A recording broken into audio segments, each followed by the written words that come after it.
സാധാരണ നമ്മൾ AC റൂമുകളിൽ ഇരുന്നാണ് സ്മാർട്ട് സിറ്റി ഉദ്യോഗസ്ഥർ ഞങ്ങൾക്ക് ഈ ചർച്ചകൾ നടത്തുന്നത്. അപ്പോൾ അത് അവസാനിപ്പിച്ചു. ഇനി പ്ലാനുമായിട്ട് നേരെ ഫീൽഡിൽ വരികയാണ്.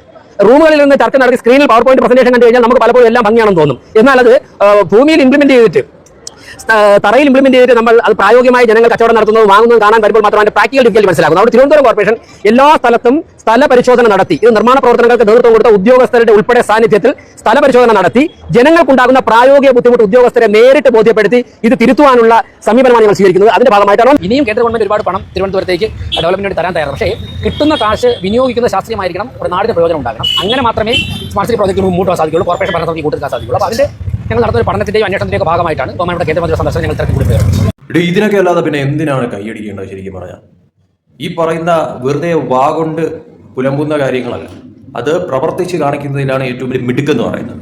അത് മാത്രമല്ല, AC മുറിയിൽ ഇരുന്നു കൊണ്ട് ഓരോന്ന് ആജ്ഞാപിക്കുക, പ്രഖ്യാപിക്കുക എന്നുള്ള അതിലല്ല കാര്യം എന്ന് പറഞ്ഞാൽ ഫീൽഡിൽ ഇറങ്ങി വർക്ക് ചെയ്യുക എന്നതിലാണ് പ്രധാനം എന്ന് പറയുന്നത്. ആ കാര്യം ഇപ്പോൾ VV രാജേഷ് വാക്കുകളിലൂടെ മാത്രമല്ല അത് ചെയ്ത് കാണിക്കുന്നുണ്ട് എന്നത് യാഥാർത്ഥ്യമായിട്ടുള്ള കാര്യം തന്നെയാണ്. കാരണം കേന്ദ്രമന്ത്രിയെ ഉൾപ്പെടെ ഈ പറയുന്ന സ്ഥലങ്ങളെല്ലാം തന്നെയും കൊണ്ട് കാണിച്ച് ആ ഒരു തരത്തിൽ ഉദ്യോഗസ്ഥരെ ഉൾപ്പെടെ കൂടെ കൂട്ടിക്കൊണ്ട് എന്താണോ ചെയ്യേണ്ട കാര്യങ്ങൾ അതെല്ലാം നേരിട്ട് കണ്ട് ബോധ്യം വരുന്ന തരത്തിലോട്ട് കാര്യങ്ങൾ മാറുന്ന ഒരു രീതി നല്ലത് തന്നെയാണ്. ജനങ്ങൾക്കിടയിലേക്ക് ഇറങ്ങി ചെല്ലണം. അല്ലാതെ നമ്മൾ AC മുറിയിലിരുന്ന് ഈ കറങ്ങുന്ന കസേരയിലിരുന്ന് ആടിക്കളിക്കുന്നതല്ല ഭരണമെന്ന് പറയുന്നത്. ഇത് ജനങ്ങളിലേക്ക് ഇറങ്ങിച്ചെന്നുകൊണ്ട് ജനങ്ങൾക്ക് വേണ്ടിയിട്ട് പ്രവർത്തിക്കുന്നതാണ് യഥാർത്ഥ ഭരണം എന്ന് പറയുന്നത്. ശരിക്കും പറയാം ഇവിടെ ഈ പറയുന്ന രീതിയിൽ ബ്ലൂ പ്രിന്റ് എന്നൊക്കെ പറഞ്ഞ് കുറേ പേര് ഇങ്ങനെ കിടന്ന് ഘോര പറയുന്ന ആ ഒരു തരം കാര്യങ്ങളൊക്കെ തന്നെ ഉണ്ട്. ശരിക്കും പറഞ്ഞാൽ ഈ 40-45 കൊല്ലം ഭരിക്കാനായിട്ടുള്ള അവസരം കിട്ടിയിട്ടും എന്ത് ബ്ലൂ പ്രിന്റാണ് ഈ പറയുന്ന രീതിയിൽ 10 കൊല്ലം കേരളത്തിന്റെ ഭരണം ഉൾപ്പെടെ കിട്ടിയ തരത്തിലോട്ട് കാര്യങ്ങൾ മാറിയിട്ടുണ്ടായിരുന്നു. എന്നിട്ട് എന്ത് ബ്ലൂ പ്രിന്റാണ് ഈ പറയുന്ന തിരുവനന്തപുരം കോർപ്പറേഷന് വേണ്ടിയിട്ട് കാഴ്ചവെച്ചത് അല്ലെങ്കിൽ ചെയ്തത് എന്നുള്ളത് ഇപ്പോഴും ഒരു ചോദ്യചിഹ്നമാണ്. ശരിക്കും പറഞ്ഞാൽ അവരൊക്കെ തന്നെയാണ്, അല്ലെങ്കിൽ അവരെ പോലെ തന്നെ മറ്റുള്ളവരൊക്കെ തന്നെയാണ് ഈ പറയുന്ന രീതിയിൽ ബ്ലൂ പ്രിന്റ് എന്നൊക്കെ പറഞ്ഞുകൊണ്ട് ആകെപ്പാടെ അങ്ങ് ബേജാറാവുന്ന തരത്തിലോട്ട് കാര്യങ്ങൾ മാറുന്നത്. ആകെപ്പാടെ കയറിയിട്ട് 5-6 മാസം കണ്ട ഈ പുതിയ ഭരണസമിതി ആയിട്ടുള്ളൂ. കഴിഞ്ഞ 40-45 കൊല്ലം ഭരിച്ചവരെന്ത് ചെയ്തു? അവരുടെ ബ്ലൂ പ്രിന്റ് എന്തായിരുന്നു തിരുവനന്തപുരം കോർപ്പറേഷൻ എന്നതാണ് ഏറ്റവും വലിയ പ്രധാനപ്പെട്ട ചോദ്യം എന്ന് പറയുന്നത്. ഒരു ഭരണത്തെ 100% വിലയിരുത്തണമെങ്കിൽ അവർ ഭരിച്ച് തുടങ്ങി ആ സമയമല്ല, അവർ ഭരിച്ച് ഇറങ്ങുന്ന സമയത്ത് എന്തൊക്കെ അവിടെ ചെയ്തു വെച്ചിട്ടുണ്ട് എന്നതിലാണ് കാര്യം എന്ന് പറയുന്നത്. അല്ലാതെ കയറി ഉടനെ തന്നെ ഇപ്പോൾ അങ്ങ് മലമറിപ്പിക്കണം എന്നൊക്കെ പറഞ്ഞു കഴിഞ്ഞാൽ ഈ കയറി ഇത്രയും കൊല്ലം ഭരിച്ചവരവിടെ എന്താണ് മലമറിച്ചത് എന്നുള്ളതാണ് ജനങ്ങളുടെ ഒരു ചോദ്യം എന്ന് പറയുന്നത്. അതുകൊണ്ട് സമയം കൊടുക്കുക. 5 കൊല്ലം ഇവർ ഭരിച്ചിറങ്ങുമ്പോഴത്തേക്കും ഇവരുടെ ആ ഒരു മാർക്ക് ജനങ്ങളിടും.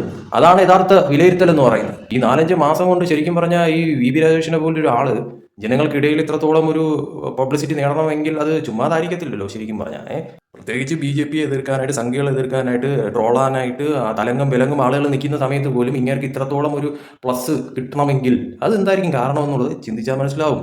ദഹിക്കാത്തവർ കാണും, പക്ഷെ പറഞ്ഞിട്ട് കാര്യമില്ല. ഇത് നല്ലത് ചെയ്തു കഴിഞ്ഞാൽ ജനങ്ങൾ അംഗീകരിക്കും.